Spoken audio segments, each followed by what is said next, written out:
Good morning, Spencer.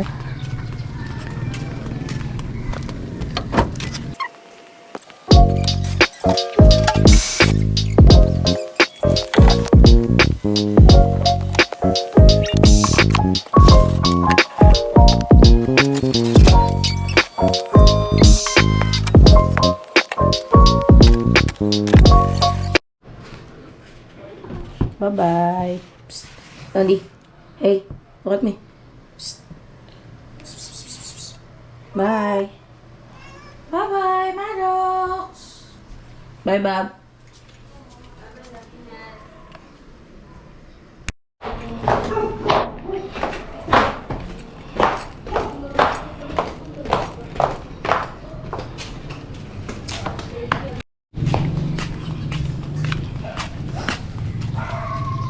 Good morning, Spencer.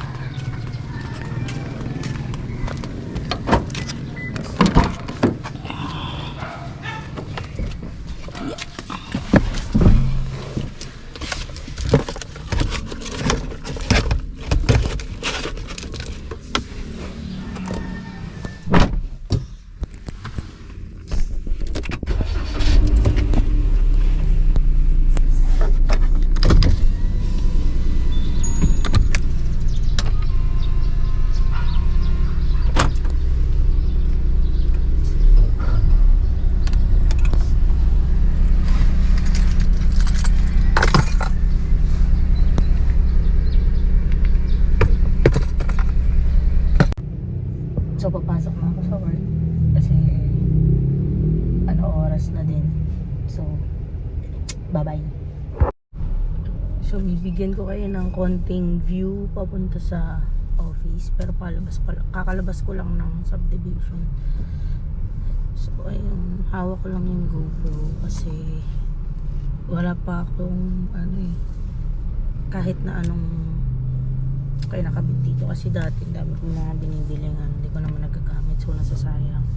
Ayan, tatry ko muna kung mahirapan ako talaga. Siyempre mahirapan ako pagka malayuan yung biyahe, pero kung pitik-pitik lang naman yung video, siguro na pwede na. Kasi meron ako dati yung parang nilalagay sa leeg, kaso yun ang problema nun, ang baba masyado, kita ito lang nakaganyan lang. So ayun, maghahanap ako ng mas magandang neto lalagyan. So ayan, traffic dito. Actually hindi naman laging traffic dito, ngayon lang siguro dahil maraming sasakyan at anong oras pa lang kasi. Pero hindi na rush hour pa ba pag 8:30? Actually hindi ko alam alam kong rush hour dito talaga 7:30, minsan 6:30 traffic na dito. So ayan, sige, mamaya ulit. Wala akong load, di ako nakapag-load, nalimutan ko. Wala akong sounds o gagawin ko ng paraan kasi mahaba-haba pa yung biyahe, mga 40 minutes ganun. Sige, bye bye.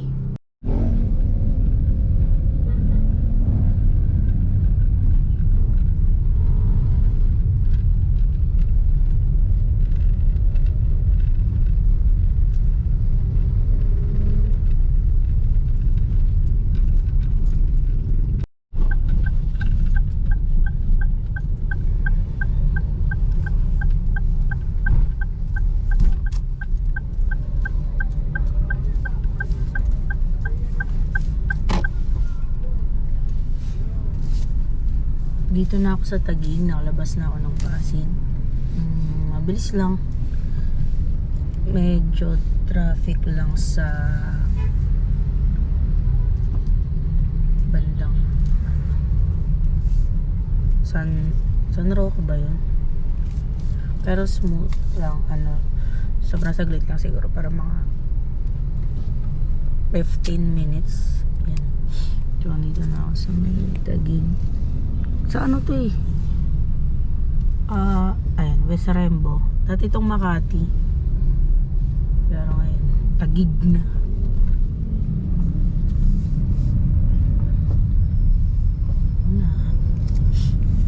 Bilis na lang to mga boss. Siguro mga 20 pagka hindi traffic, talaga ang biyahe lang namin is 19 minutes. Ganon. 15 to 19 minutes lang. Pero pag traffic, ayun, 40 minutes hanggang 1 hour kasi sa sobrang dami ng sasakyan na papunta ng Pasig. Pagpapasok naman ng office, papunta ng mga traffic yan pagpapapunta ng BGC, Makati, tapos Taguig. Basta yung mga dating Makati, Taguig na yun eh. Yun lahat yun nadadaanan ko, lahat ng traffic nadadaanan ko, kaya sanay na akong nagda-drive Pasig to Makati, Makati to Pasig. Tapos every weekend umuwi pa kami sa Makati, sa Guadalupe, Nuevo. Doon kami nakatira dati. And doon pa rin nakatira yung mga family namin.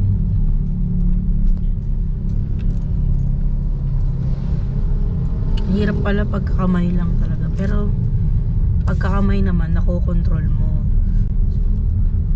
Nakokontrol mo yung view. Hindi katulad pag sabit sa katawan mo or nakapatong lang siya. Pero ang cons lang syempre, ang hirap hawakan pag nagde-drive. So order na ako sa TikTok para lang mapanindigan tong vlog na to, kasi gusto kong mag-vlog talaga para yung daily ko na nabi-video ko. Ayun, masaya pag ganun. Ito si Spencer. Lang, quick lang para bibigyan ko kayo ng full view kay Spencer. Pero hindi muna ngayon kasi papasok ako ng work.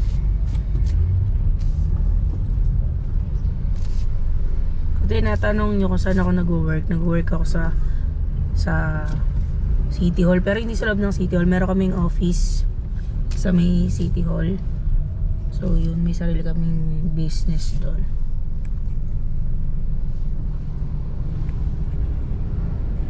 Wala pa rin akong load.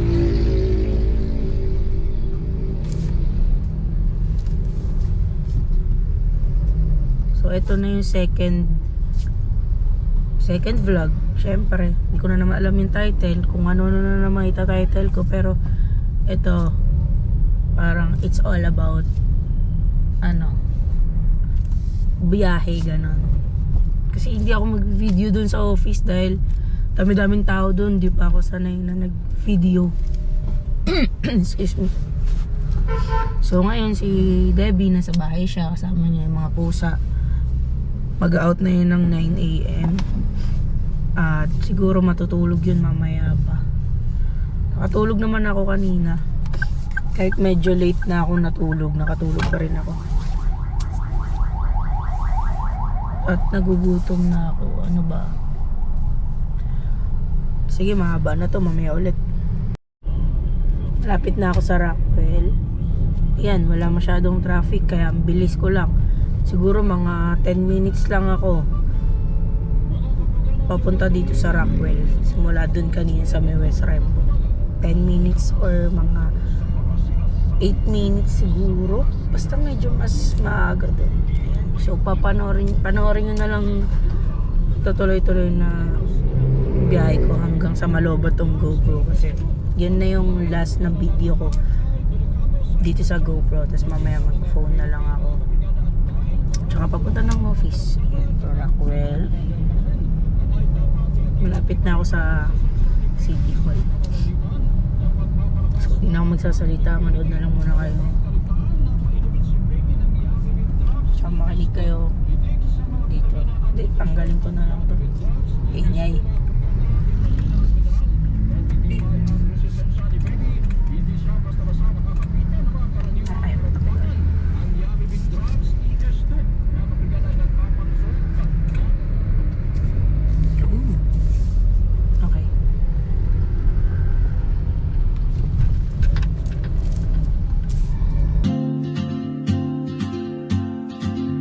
She moves like a map with no borders, a whisper caught in the wind.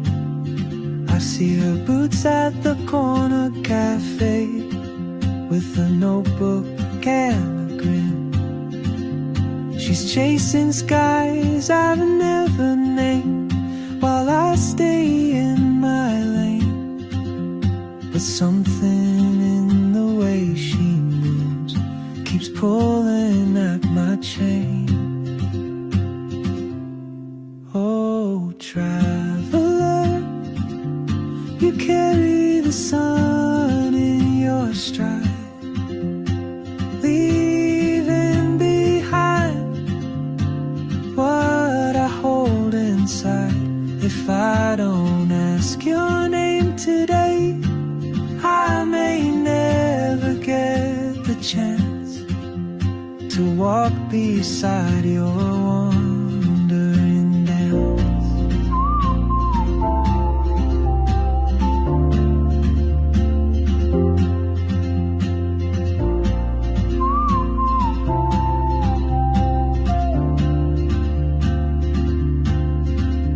She hums a tune. Pauwi na ako ngayon ng bahay at traffic 54 minutes yung biyahe. Dito pa lang ako sa may Bablasot. So ayun, biyahe muna ako guys dahil mahaba-habang biyahe to. A whisper caught in the wind.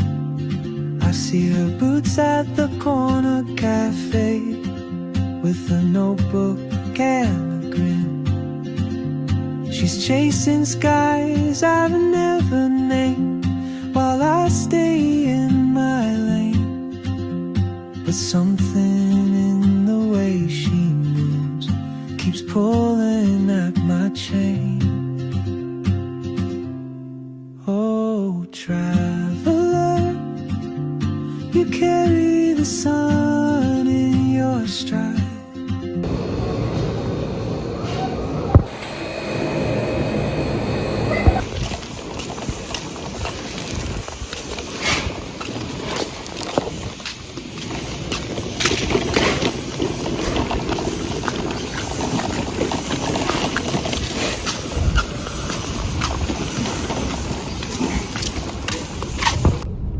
Vaccine day ni Maddox and ni Dondi.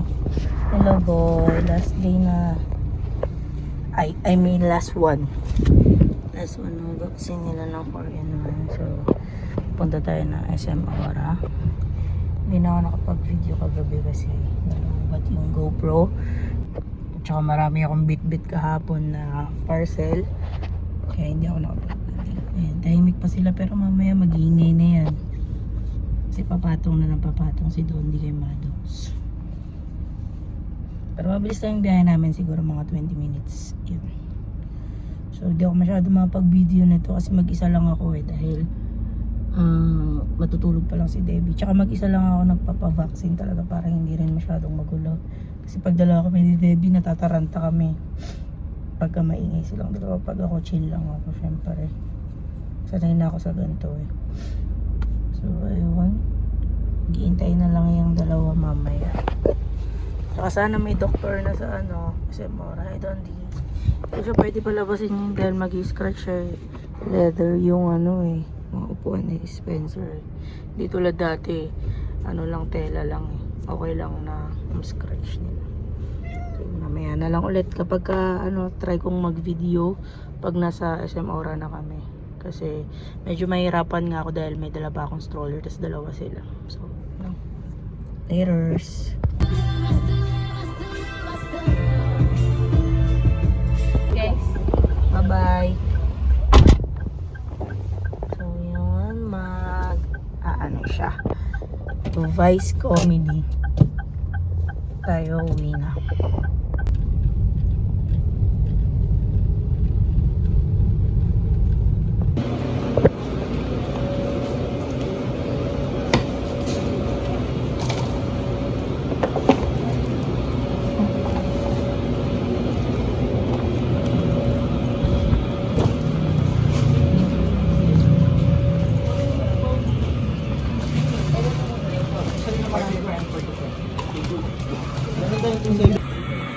ako ng tissue.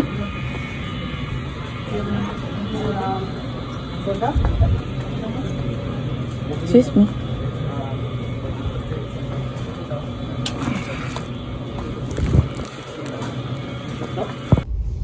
3:20 AM ng umaga, pabalik ako ng Vice Comedy. Sunduin ko na si Thea. 30 minutes yung biyahe. Medyo malayo pala yun dito. So, maloob ng kalsada.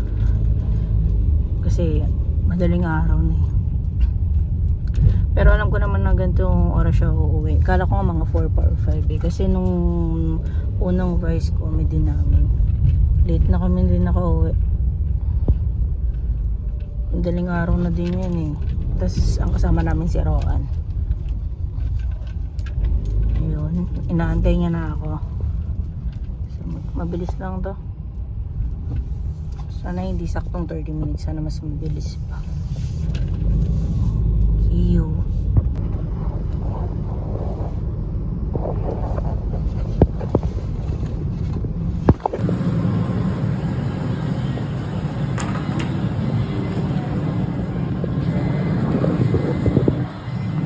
Wala mo yung bill natin. What did you order? Ako? Breakfast burrito, tapos yung curly fries, tapos pancake. Tapos Liberty na large. 1-3. Malapit.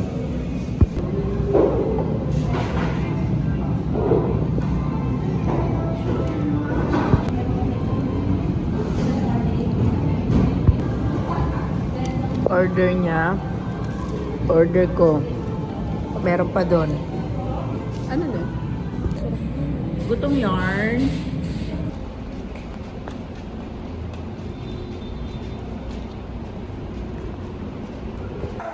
Yung record mo namin dito ay ano na.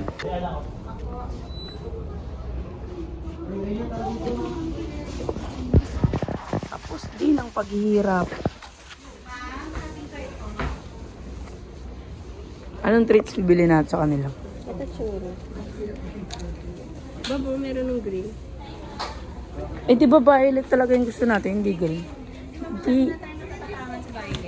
Sige, pagka naubos na yun. Eh, hindi naman nawawala yun. Yung violet lagi nawawala. Ito, bili tayo ulit ng cranberry. Tapos, ay, beef ba yun? Tuna yun eh. Yung binibili natin lagi. Ay, wala. Pauwi na kami ng bahay. Tapos na rin.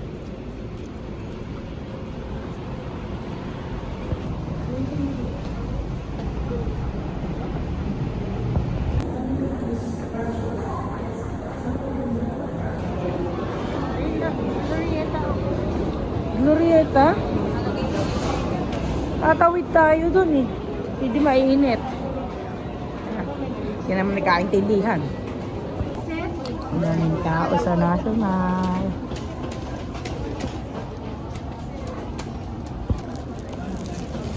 Bumili kami ng glue gun.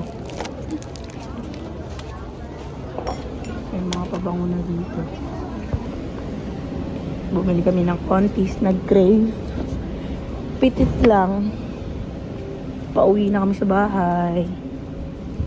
Nandito na kami sa bahay. Grabe. Kakapagod tong araw na to. So, yun, panoorin nyo na lang ulit yung vlog ko, episode 2. Di ko pa alam yung title nito, pero mukhang mag-e-enjoy naman tayo. Lahat panoorin to. So, yun. Okay naman yung mga naging errands namin kasi napa-vaccine namin sila doon. At, yan. Thank you. Like and subscribe. Pagod na ako. Matutulog na ako.